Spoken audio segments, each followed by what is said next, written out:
Good morning, everyone. How are you doing? You okay? Well done, both of you, for feeling okay this morning. We are in a little series entitled The I Am Sayings of Jesus, looking at the 7 things that Jesus said that started with the phrase, I am. We've got 8 talks because one of those talks reminds us that the reason why Jesus used this phrase was because right the way through Scripture, I am is a little catchphrase meaning God. It literally means Yahweh. So when Jesus said, I am, he's saying, I am God. Remember the story of Moses that Julie spoke to us about a few weeks ago that reminded us that when God spoke to Moses and called him out of that burning bush moment, and Moses like, I know you're asking me to do the most incredible thing, God, but who shall I tell the Israelites sent me? And God says, just tell them, I am sent you. And that's the context that we find these little phrases that Jesus spoke. And here we are today thinking about this next in the series where Jesus said, I am the light of the world. It may be very familiar words to us. It may not. You might be here relatively new in church. But Jesus used this phrase to point to himself, to say something of what it means and meant to know Jesus. I am the light of the world. Just to give you a bit of context to what's going on in that passage that Alfred just read to us. Jesus is at the Feast of Tabernacles in Jerusalem. This is a moment when they celebrated, the Jewish people had 3 big festivals a year. If you like, a kind of a first century spring harvest, new wine, or if you're into it, like a Glastonbury. But without the mud and camping. Jesus is arriving at this festival. He arrives about halfway through the festival and begins to speak. It's a festival that remembered the people of Israel wandering through the desert on the way to the promised land, and the fact that they were led by a pillar of fire at night, and that they set up tents and tabernacles along the way, which is why it's called the Feast of Tabernacles.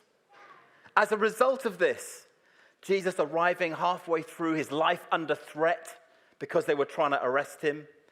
As part of the way through this story, the temple would be lit with 4 massive, but up to 16 huge fires all around the temple. The most incredible picture of the Feast of Tabernacles, remembering the pillar of fire that led them through the desert. And as these fires started to die out through the night, they would feed them with a number of things. One of them would be the robes of the priests. Now, I don't like my robes all the time, but I don't hate them enough to put them on the fire every single week. But they take the old robes of the priests and they pour them onto this flame so that the flames would keep going. And it's in that context, next morning, as the fires are starting to dim, as the lights are going down, Jesus says to them, I am the light of the world. Can you imagine the scene? This little video will show you a little bit of what it's like. Can you imagine the scene? The temple in darkness. People gathering there to worship, to remember the God who saved them. And they lit these fires. Somebody's job to try and keep them going throughout the night, to fuel the fires. And in that context, as they were looking at the fires dimming, as they were listening to Jesus who was teaching in these very temple courts, Jesus spoke these words. I am the light of the world. But the question this morning is this: what difference does this make? What difference does this make to me? What difference does it make to you? What difference does it make for us? Jesus spoke about himself as being the light. You know, it doesn't take you too long to Google light, to come across pictures of the sun. And the sun we often take for granted, although if you're new to the UK, you'll know that the sun kind of appears at around June time. stays out for 2 weeks and then vanishes until the same time next year. But the sun, which we take for granted, our local star, is 93 million miles away.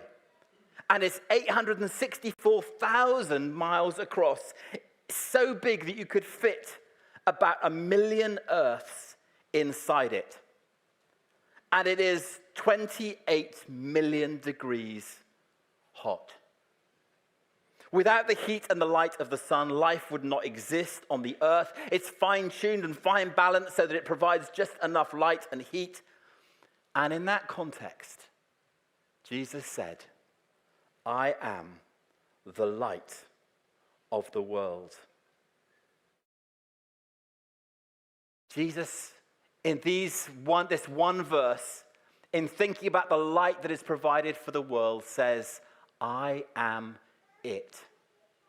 The bright light that you see in the sun, I am it.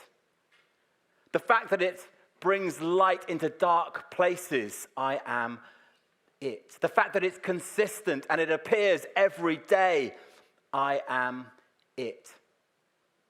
The fact that it can burn up rubbish, I am it. I am the light of the world. And this one verse contains 3 great reasons, 3 illustrations, 3 pictures of why this is such great news and what difference this might make in our lives and in the life of our church and community. And the first is this. Jesus said, I am the light of the world. He is for the world. Jesus is the beginning and the end of the spiritual quest. Jesus transcends race and religion, upbringing and backgrounds, boundaries. There are no limits to his creativity, his scope for rescue, his power, his authority, his love, and his brightness. He is for the world. He's the beginning and the end. And like light, Jesus is consistent without being predictable. He's ungraspable, but you can see the effects of light and even sometimes feel its heat. Just ask Scruffy later on, and he'll tell you that that's true. Jesus is for the world. He came on a rescue plan. Jesus, God in skin, to demonstrate that he's for the world, to show us what God is like in the world, and to begin a rescue purpose and plan as he died on the cross and rose again for the sake of the world.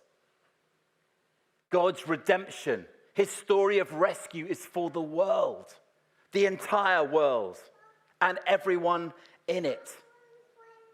And in that context, Jesus gives a big vision to his friends. So much so did he believe that the good news was for the world that he said to them one day, all authority in heaven and on earth is mine. Therefore, you go and make disciples of all nations.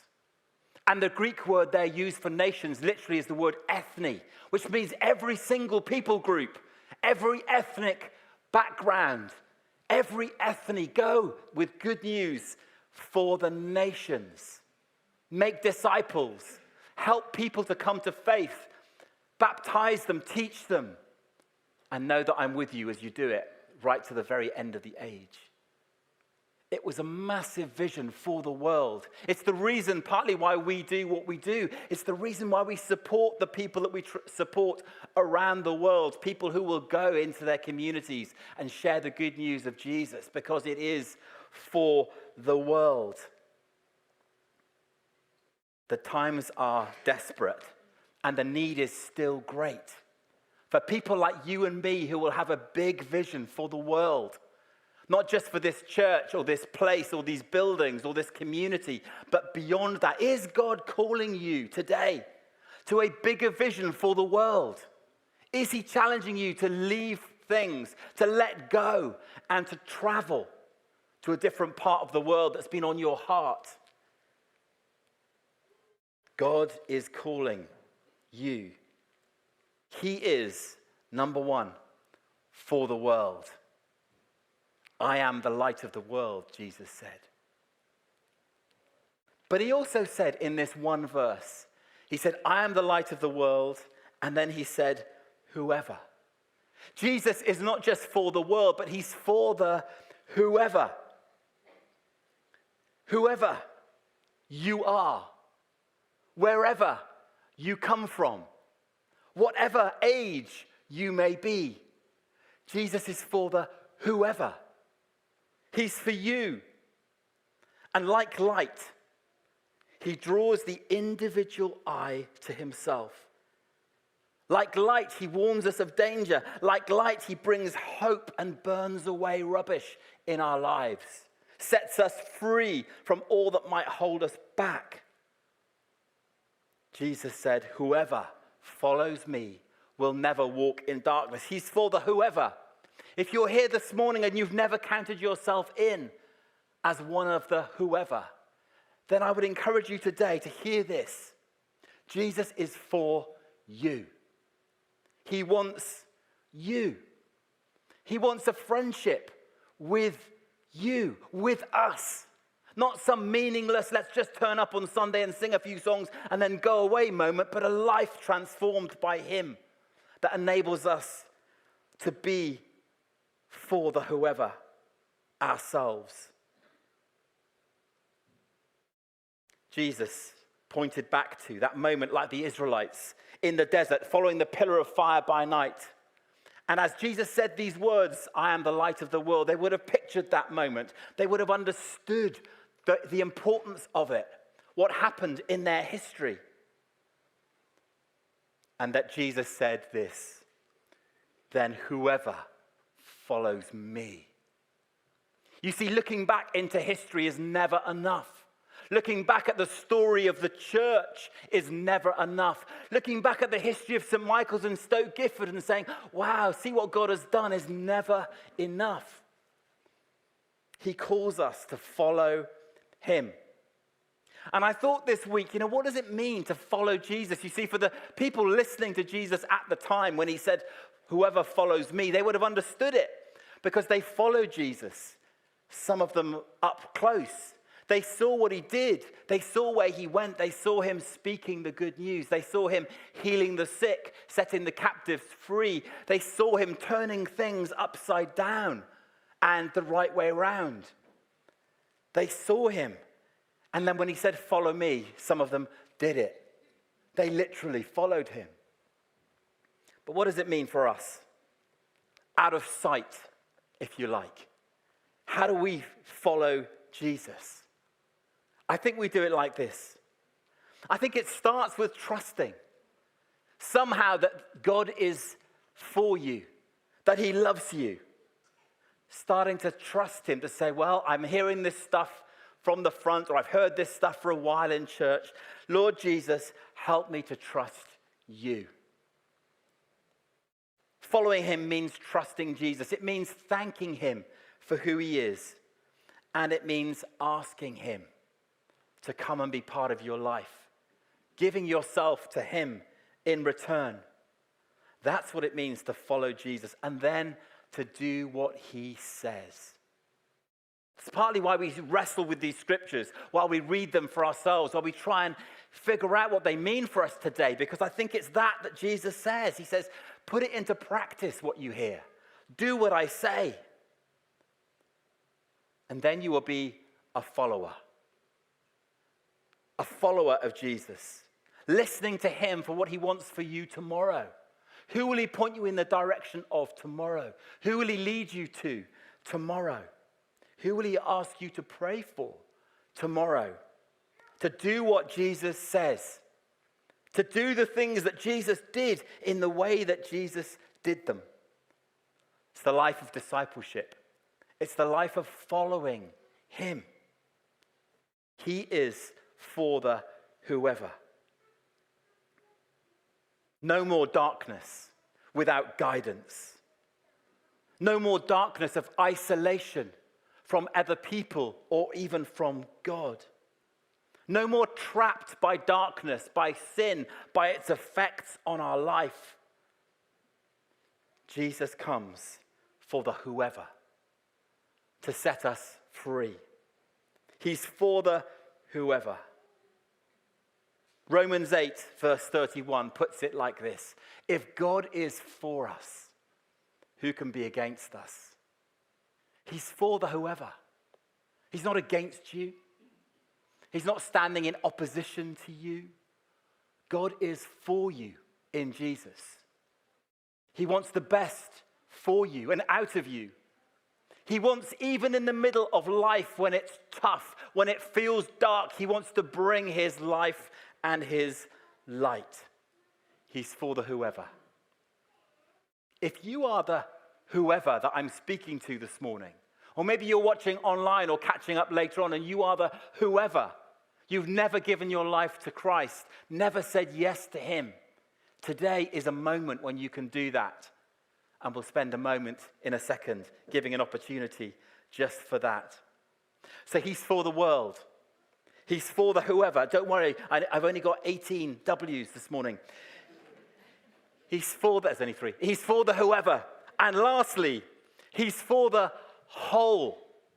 And I was slightly struggling with a W for this one, but he's for the whole of life. Jesus said, whoever follows me will never walk in darkness, but will have the light of life. Life can be tough sometimes. And even if you've been a Christian for many years, probably in the middle of that, you will know that life can feel dark. It can feel difficult. It can feel like you're not tuned in. It can feel that God is distant or that you feel distant from him.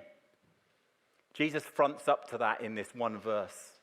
You will have the light of life. Even when things feel dark or difficult, Jesus says, I'm going to be your light. Like light, he's untamable. Like light, he glows and he warms in the dark places. Like light, he guides in the dark places, bringing hope towards the life. I have a grandson who's 4, and he calls me Pops because I felt I was way too young to be called Granddad. I'll leave you to judge on that one, but so he calls me Pops. And he's just started to do this thing when he comes to visit, where his toys, which are in a particular room, which as the light draws in at the end, it becomes a dark room.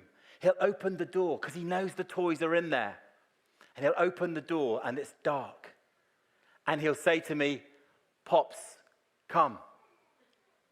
And I understand what he's saying in that moment.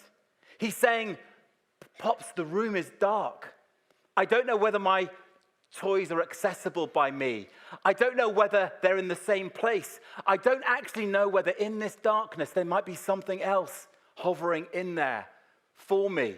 Pops, come. And like any good grandparent would do, or parents, if that's you get up.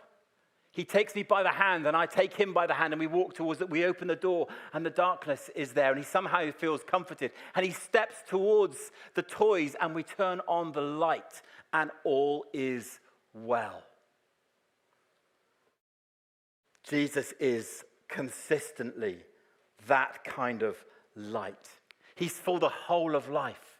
He brings illumination to those things that need illumination. He shines a light on the things that are up ahead, the toys that we might head towards. He stands with us as we head towards what looks like a difficult or dark time. He takes us by the hand. I'll guide you through the dark places. I'll lead you. I'll bring you hope. And you can trust me at all times with everything, with everyone, in every way. I am for the whole of life. Jesus says, I am the light of the world. He's for the world. He said, whoever follows me will never walk in darkness. He's for the whoever. And he said that those that follow him will have the light of life. He's for the whole of you. He longs to fill you with himself so that your life might be filled up with him. And that you would have purpose in going forward. For the world. For the whoever. And he's for the whole. It seems this morning it'd be a great moment, wouldn't it, for us to, as we remember these words, to not just talk about them, but to respond to them.